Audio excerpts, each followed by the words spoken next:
I'm Ellie, and here's where my story starts. Grew up in a small town, moved from one foster home to another until I landed with the Thompsons. They gave me something priceless, stability, something I craved all my young life. Life was plain till college. I was the first in my foster family to hit the big city for college, studied languages, Japanese, to be exact. Worked my butt off and got myself a translator job at an international trading company. It was a big deal for a small-town girl like me. One ordinary Tuesday, I walked into this cozy cafe near work, ordered my usual black coffee, and there he was, Jack. Tall, with a smile that could knock you off your feet. He was on his phone, looking all business but relaxed. I caught his eye, and that was it. "Hey, never seen you here before," I said, trying to sound casual as I sat down with my coffee. He looked up, his smile widening. "Just trying to escape the office chaos. I'm Jack," he replied, extending a hand. I shook it, feeling a spark. "I'm Ellie. So, what brings Mr. Escape the Office to my favorite spot?" "Good coffee and better company, it seems," he quipped. We hit it off from there. Days turned into weeks, weeks into months, and before we knew it, a year had passed, and we were talking about more than just coffee. Jack was from the city, knew his way around, and had a charm that was hard to resist. But life's not all smooth sailing, right? We decided to tie the knot after a year of dating. I was over the moon but wanted him to meet the folks who made me who I am, the Thompsons. Now, my foster parents, Mr. and Mrs. Thompson, they were salt-of-the-earth types. Lived simply, worked hard. They were fixing up their house, so they rented this tiny apartment that was nothing to write home about. But it was warm, filled with love. I remember telling Jack, "It ain't much, but it's filled with good memories." He nodded, but I saw that look in his eyes as he scanned the cramped space. He was trying to hide it, but the man was uncomfortable. We spent the weekend there. My folks were thrilled, treated him like royalty, but Jack, he was off, always checking his watch, eager to head back. As we drove back to the city that Sunday night, the silence in the car was heavy. I had to say something. "Jack, you've been quiet. What's up?" He sighed. "Look, Ellie, your folks, they're nice and all, but we come from different worlds, you know?" His words stung, but I kept my cool. "And what's that supposed to mean?" "It's just different, Ellie. I'm not used to this simple life. But hey, it doesn't change how I feel about you," he added quickly, trying to smooth things over. I looked out the window, biting my lip, thinking about all the differences between my world and his. "Jack, I don't need fancy. But we gotta respect where we both come from, right?" He nodded. "Right, of course. I love you, Ellie. That's what matters." His words were supposed to comfort me, but a part of me wondered if we were really seeing eye to eye. That night, I lay awake, thinking about the simple life I cherished and the complicated world I was stepping into. Just a few days after our uncomfortable visit back home, it was my turn to meet the other side, Jack's mom, Vivian. A high-rise in the city center, her place was decked out in all sorts of fancy stuff that screamed money. When we arrived, she greeted us at the door, decked out in designer from head to toe, and her apartment? It was like walking into a magazine. "Ellie, is it? And what is it you do?" Vivian asked, sizing me up as if I were an item she was considering purchasing. "I'm a translator. I work with Japanese clients at a trading company," I replied, trying to sound confident. "Oh, impressive," she half smiled, but her eyes were doing another sweep, like she was looking for something off about me. Then it slipped out where I was from and about my foster parents. Her face twisted a bit. "From the province, and fostered, you say? I don't think that's quite fitting for my Jack." Jack jumped in quick. "Mom, please. Ellie's wonderful, and I love her. We're getting married." That stirred up another pot. "Married? And when is this happening? How are you planning it?" Vivian's tone shifted to something a bit too curious. "We're thinking something small, intimate. Just us in Hawaii, actually. I said, hoping she'd catch on to the romance of it all. Vivian's eyes nearly popped out. Hawaii? Just the two of you? No, that won't do. What will my friends think if I can't even throw my only son a proper wedding? I tried to keep my cool. It's our day, Vivian. We just want something true to us, without all the fuss. That did it. She huffed, "This discussion is over," and walked out of the room. Jack looked at me, apologetic, and whispered, "Let me talk to her. We'll sort this out." 4 months zipped by, and despite the rocky start, there we were in Hawaii. It was supposed to be just Jack and me, but Vivian showed up, camera in hand, ready to document every second. Every moment felt like she was there, lurking, making sure she had something to post online. Jack seemed oblivious, soaking in the sun and the ceremony. I tried to smile through it, whispering to him as we stood on the beach, "I thought it would be just us." He squeezed my hand. "I know, I'm sorry. She's just excited, I guess.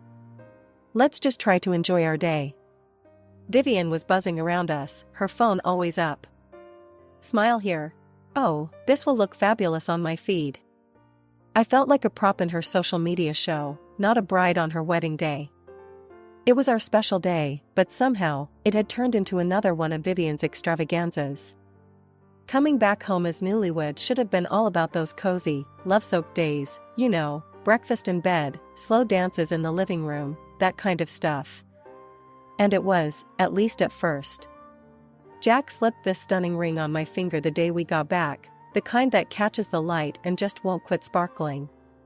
"It's been in my family for generations," he told me, his eyes all lit up with something like pride. "Be careful with that ring, Ellie. It's more than just expensive, it's an heirloom." Vivian chimed in, hovering over us like some kind of dark cloud on a sunny day. Her reminder felt more like a warning, making my heart sink a bit.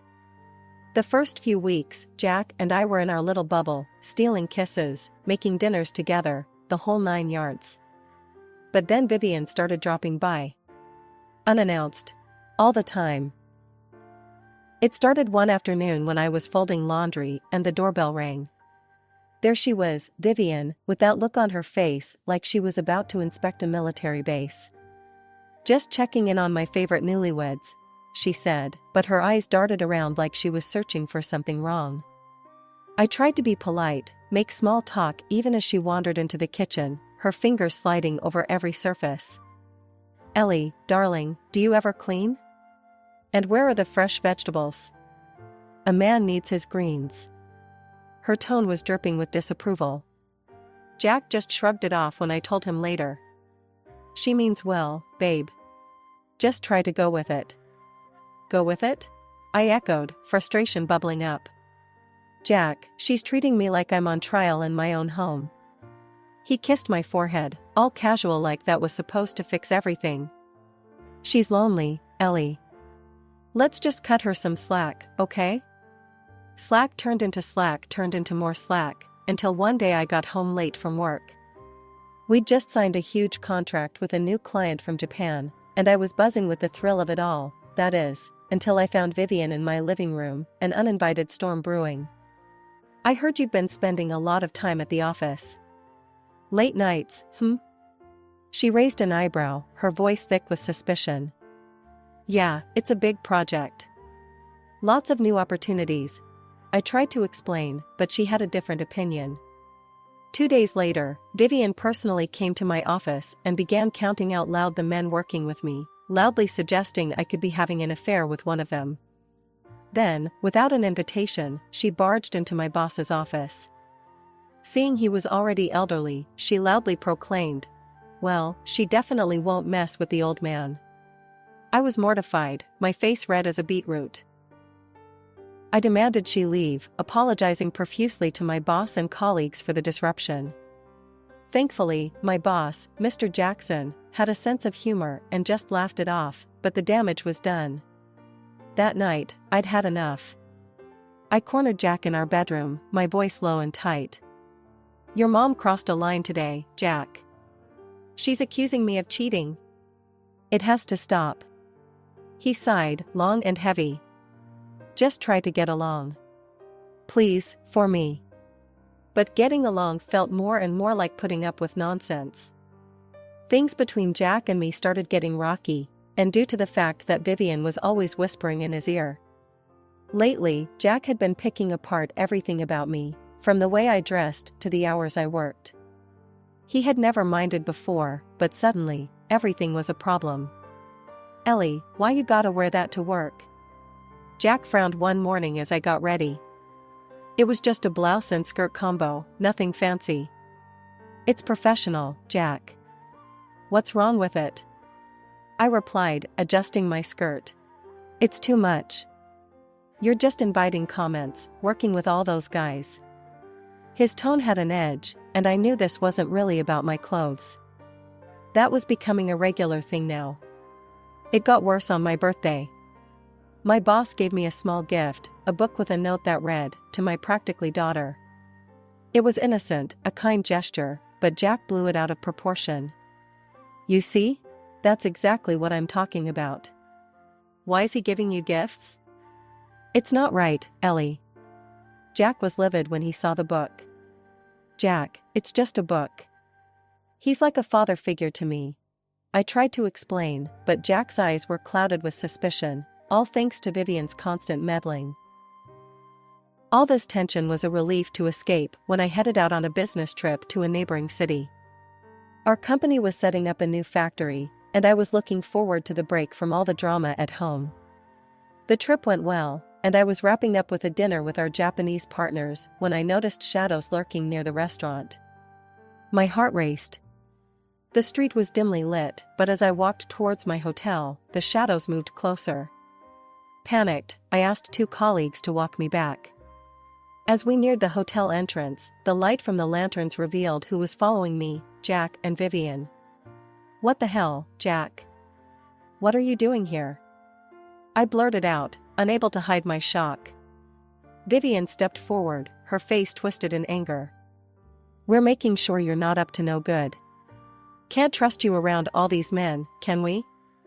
My colleagues were staring, and I felt my face burn with embarrassment. Trying to calm the situation, I said, "This is ridiculous. You're both acting like I'm some kind of criminal." But Vivian wasn't having it. "I'll be telling your parents about this. They should know what kind of woman you've turned out to be." I couldn't hold back a bitter laugh. "Go ahead, tell them. They'll laugh you out of town." The ride back was a silent one. Jack and his mother sat in the front, and I was alone in the back seat, staring out the window, the city lights blurring into streaks of color as tears filled my eyes. I was married to the man I loved, but it felt like I was trapped in a bad dream, with Vivian as the relentless nightmare that wouldn't end. Vivian had actually gone through with her threat and showed up at my parents' place. I couldn't believe it when Mom called me, her voice shaking as she recounted what had just happened. "She was here, Ellie," Mom said, her voice strained. "She demanded to see your father right away, so I gave her the address to his workshop."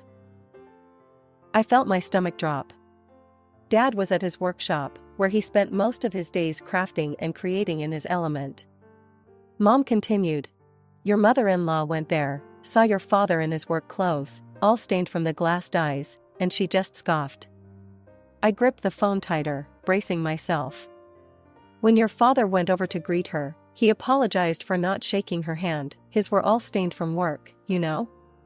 She looked at his hands, Ellie, made a face, and said something awful about coming to this backwater for nothing. My heart sank as I listened.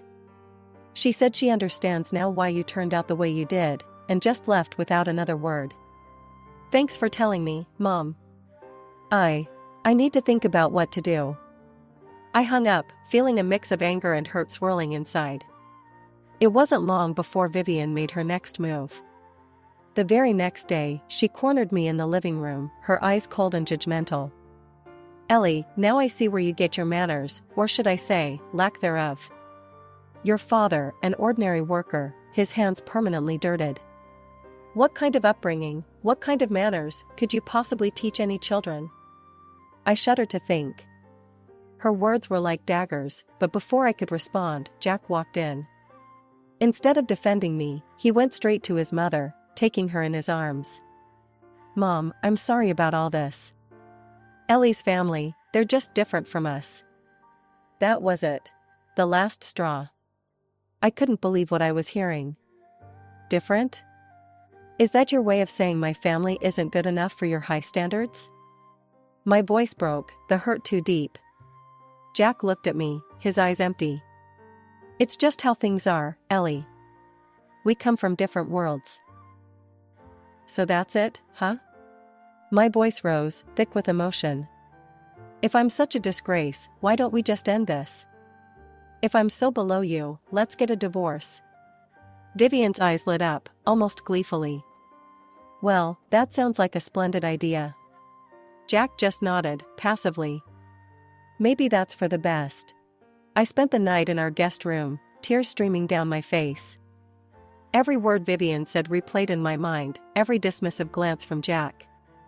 The man I thought I knew, the life I thought we were building, it was all a lie. The early morning light filtered through the blinds, casting a soft glow across the room as I sat on the edge of the bed, phone in hand. It was time to make some difficult calls, but necessary ones. First on my list was my boss, Mr. Jackson, whose kindness had always made the stresses of work bearable.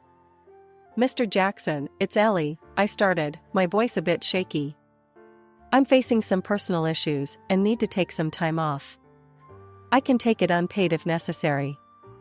"Ellie," he replied quickly, his voice laced with concern, "you're one of our most valuable team members. Take a paid vacation. Sort things out and come back when you're ready. We'll manage here." His generosity brought a lump to my throat. "Thank you, Mr. Jackson. I can't tell you how much this means to me." Next, I dialed my mother, who had always been my anchor in any storm. As soon as she answered, I spilled everything, the words tumbling out in a torrent of emotion. "Mom, it's all falling apart here. I can't do this anymore. Jack and his mom, it's just too much." Her voice was calm, soothing.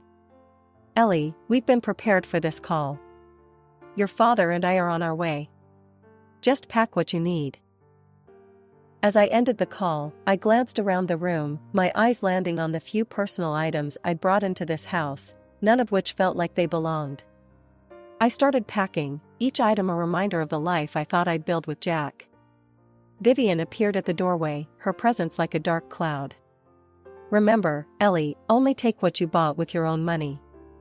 Don't think about grabbing anything else," she said, her voice cold and accusing. It wasn't long before I heard the gravel crunch under the tires of an old vehicle. Looking out the window, I saw the familiar beat-up pickup truck that belonged to my parents. Jack and Vivian followed me outside, their expressions a mixture of smugness and curiosity as my parents' truck pulled up. Jack scoffed loudly. "Sure that old thing will even make it back?" My father, a quiet strength emanating from him, stepped out and faced Jack without a word. He handed over the divorce papers, his eyes steady and unwavering. Jack grabbed the papers and signed them with a smirk, his mother chuckling beside him. "Glad to be rid of this mess," he muttered. We arrived at my parents' home, a large, imposing structure that felt more like a sanctuary now. I spent the next few hours unpacking and trying to settle my nerves, the peace of the familiar surroundings slowly calming me. That evening, as I sat looking out at the garden, my phone rang. It was Vivian. "Ellie, you need to return the ring. It's a family heirloom, not a parting gift." I held the phone away for a moment, taking a deep breath before responding. "Vivian, that ring was given to me as a wedding gift. If you want it, come and get it yourself." The morning light was just beginning to spill over the horizon when I saw them from the upstairs window. Jack and his mother, Vivian, stood at the gate, staring up at the house as if they had stumbled into a fairy tale. Their expressions of disbelief were almost comical. I watched from behind the curtain, a smirk playing on my lips. They looked so out of place against the backdrop of the large, meticulously landscaped front yard, their confusion palpable. Finally, I turned away from the window, hearing the sounds of my parents downstairs. I joined them, and we shared a knowing look before stepping outside. My parents were calm and collected as they walked past Jack and Vivian without a word, heading straight for the garage. They pretended not to notice the bewildered stares from my estranged husband and his mother. As the garage door swung open, revealing the sleek lines of 3 high-end cars, I could hear the sharp intake of breath from Jack. My father chose a gleaming black sedan, and we all climbed in. Just as we were about to pull out onto the driveway, Jack found his voice. "Ellie, what is all this? This house, these cars?" I stepped out of the car, walking over to them with a calm I hadn't felt in months. "This is my family home, Jack. My father owns a glass factory and several commercial properties. This is where I grew up." Vivian's face contorted with confusion and disbelief. But your father, he was wearing work clothes, his hands were dirty." I couldn't help but smile at her naivete. "Yes, Vivian. He was launching a new product line. It's a tradition in his company to get involved, hands-on. It doesn't mean he's not successful or wealthy." They stood there, stunned, unable to reconcile the image of the hard-working man they'd seen with the opulence around them. At that moment, a group of our neighbors approached, their faces bright with smiles. "Good morning, Mr. Thompson. We heard about your latest charity event. It's wonderful what you're doing. You've got our support in the mayoral elections, you know," one of them called out cheerfully. My parents nodded and thanked them. Jack's face was a mixture of awe and regret, his eyes darting between his mother and me. Vivian looked like she had swallowed something bitter, her earlier arrogance washed away by the undeniable reality in front of her. I turned back to the car, giving Jack and his mother one last look. "Well, I guess you see things a little differently now," I said, not unkindly. Their expressions, a mix of shock and realization, were all the confirmation I needed that the past, with all its hardships and heartaches, was finally behind me. The morning's revelations hadn't even settled when Jack made his move. He shoved his mother aside with such force that she stumbled. "It's all your fault, you know. You pushed her away with your nonsense," he shouted at her, his words laced with bitterness. Then, turning to me, his demeanor changed completely. He rushed over, trying to pull me into an embrace, his hands reaching out as if trying to erase everything with a simple touch. "Ellie, please, listen to me. We were good together, weren't we? I love you, I really do," he pleaded, his voice a desperate whisper. I recoiled from his touch, the warmth we once shared long extinguished by his betrayal. "Stop, Jack. Just stop," I said firmly, pushing him away with all the strength I could muster. I quickly got into the car, my heart pounding. My father, without a word, pressed the remote control, and the garage doors began to close behind us. Jack and his mother stood there, calling out, their voices a blend of desperation and disbelief. "Ellie, please, forgive us. We didn't mean any of it," Jack yelled, his voice cracking under the strain. Vivian, scrambling on the ground for the dignity she'd lost, joined in. "Ellie, my dear, I was wrong. Please." As we drove away, the finality of the moment weighed on me, but a part of me needed closure, a definitive end to this chapter of my life. As we reached the end of the driveway, I asked my father to stop the car. Jack, thinking this was his chance, ran up to the car, his face lit up with hope. His mother, a few paces behind, tried to catch up, her earlier elegance replaced by desperation. Without a word, I rolled down the window, pulled the wedding ring from my finger, and held it out for a brief moment. Jack's eyes widened as he realized what was about to happen. "This is where it ends, Jack," I said, my voice steady. With that, I threw the ring out of the window. It glittered briefly in the morning sun before landing on the soft grass beside the road. Jack's mother, ever the opportunist, rushed to where the ring had fallen, her hands scrambling through the grass. I rolled up the window, shutting out their pleas and the painful past they represented. "Let's go, Dad," I said quietly. 2 weeks later, I was back in the city, in a new apartment that felt more like home than I'd felt in a long time. I returned to work, where Mr. Jackson welcomed me with open arms and a gentle understanding that eased my transition back into routine. Jack made several attempts to contact me, each more desperate than the last. He claimed to have cut ties with his mother, begging for another chance. But some things, once broken, can't be mended. I told him it was over for good this time, and blocked his number. No more words were needed.